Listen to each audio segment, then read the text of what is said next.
Friends, welcome to Kolkata தமிழச்சி. இன்னைக்கு வீடியோவில் என்ன பார்க்க போகிறோம்னா, ஹஸ்பண்ட் கூட வேலை செய்கிறவரோட பையனுக்கு வந்து ரிசப்ஷன். ஸோ அதான் போய் பார்க்க போகிறோம். அவர் பெங்காலி ஃபுட்டெல்லாம் என்ன போடுறாங்க, எப்படி ரிசப்ஷன் பண்ணுறாங்க, அது எல்லாமே தான் இந்த வீடியோவில் பார்க்க போகிறோம். வாங்க வீடியோக்குள்ளே போகலாம். ஹோலி வரத்துக்கு இன்னும் 2-3 நாள் இருக்குது. இதுக்கு முன்னாடியே பாருங்கள் எப்படி கலர் அடிச்சுக்கிட்டு மியூசிக்லாம் போட்டுட்டு சுற்றிட்டு இருக்காங்க.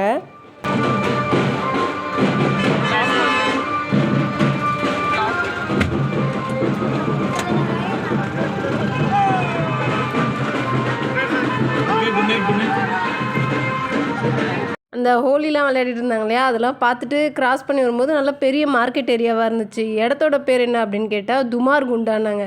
இங்கே குமார் துபின்னு ஒரு மார்க்கெட் இருக்குது, இது என்ன துமார் குண்டா, பேரே வித்தியாசமாக இருக்குது அப்படின்னு தோணுச்சு. இப்போ நீங்கள் பார்த்துட்டு இருக்கிறது டேம் எப்படி லைட் எரிஞ்சிட்ருக்குன்னு பாருங்கள். அதெல்லாம் கிராஸ் பண்ணி கல்யாண வீட்டுக்கு வந்து வெயிட் பண்ணிகிட்ருக்கோம். லைட்டிங்லாம் எப்படி இருக்குன்னு பாருங்கள், செம்மையாக பண்ணியிருக்காங்க. இப்போ நம்ம ரிசப்ஷன் நடக்கிற இடத்துக்கு வந்திருக்கோம். எவ்வளோ அழகாக டெக்கரேட் பண்ணியிருக்காங்கன்னு பாருங்கள். டெக்கரேஷனுக்கு உங்களுக்கு 100 out of 100 கொடுக்கலாம். அவ்வளோ சூப்பராக பண்ணியிருந்தாங்க. இது வந்து மண்டபம் கூட கிடையாது, ஒரு காலி கிரவுண்டில் தான் பண்ணியிருந்தாங்க. பக்கத்தில் ஒரு கோயில் இருக்குது. கோயிலில் வந்து இந்த பீரோ, வாஷிங் மிஷினு, அதெல்லாம் கட்டில் எல்லாமே வச்சுருந்தாங்க. என்னடா இங்கேயும் சிறுவரிசை இருக்குது போல் அப்படின்ட்டு அப்போ தான் தோணுச்சு. அதெல்லாம் பார்த்துட்டு உள்ளே வந்துட்டோம் ரிசப்ஷனுக்கு. நல்லா செம்மையாக டெக்கரேட் பண்ணியிருந்தாங்க. ஒரு காலி கிரவுண்டில் இவ்வளோ அழகாக டெக்கரேட் பண்ண முடியுமா அப்படின்றது எனக்கு ஆச்சரியமாக இருந்துச்சு. சூப்பர்பு லைட்டிங், சூப்பர்பான டெக்கரேஷன், செம்மையாக இருந்துச்சுங்க. ஒரு பக்கம் வந்து மாப்பிள்ளை பொண்ணு நின்றுட்டு இருந்தாங்க, இந்த பக்கம் அவங்க சொந்தக்காரங்க டான்ஸ் ஆடிட்டு இருக்காங்க பாருங்கள்.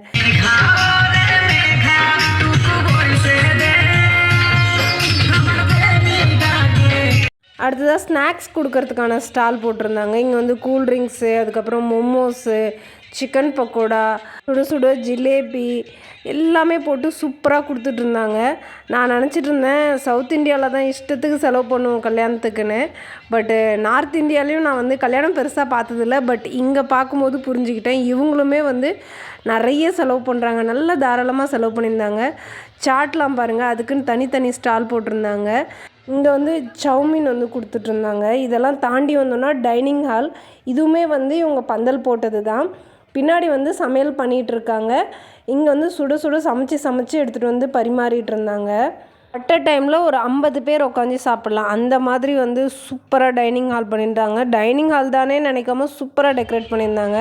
ஃபஸ்ட்டு லுச்சி வச்சுருந்தாங்க, அதுக்கப்புறம் சன்னா பன்னீர்லாம் போட்டு ஒரு கிரேவி ஒன்று வச்சுருந்தாங்க, கட்லெட் வச்சுருந்தாங்க, சாலட். இவங்களோட சாப்பாட்டில் சாலட் இல்லாமல் இருக்காது, ஸோ சாலடுமே வச்சுருந்தாங்க. அடுத்ததாக சில்லி சிக்கன் வச்சுருந்தாங்க. நல்லா பெரிய பெரிய பீஸு, 2-3 பீஸ் வச்சுருந்தாங்க. அதுக்கப்புறம் என் தட்டில் பாருங்கள் மட்டனு, ஃபிஷ்ஷு, எறா எல்லாமே வச்சுருந்தாங்க. அவ்வளோ சூப்பராக பண்ணியிருந்தாங்க.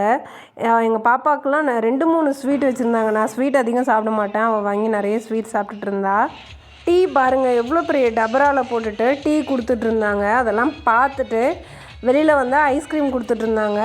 பசங்களுக்கு வந்து ஐஸ்கிரீம்னால் அவ்வளோ விருப்பம். இவ்வளோ வகையான சாப்பாடு போட்டப்போ கூட அவள் ஹாப்பி ஆகலை. இந்த ஐஸ்கிரீம் கொடுக்குறத பார்த்தோன்னே அவ்வளோ ஹாப்பி ஆகிட்டா. சரின்னு 2 பாப்பாக்கும் ஆளுக்கு ஒரு ஐஸ்கிரீம் ஒன்று வாங்கி கொடுத்தோம்.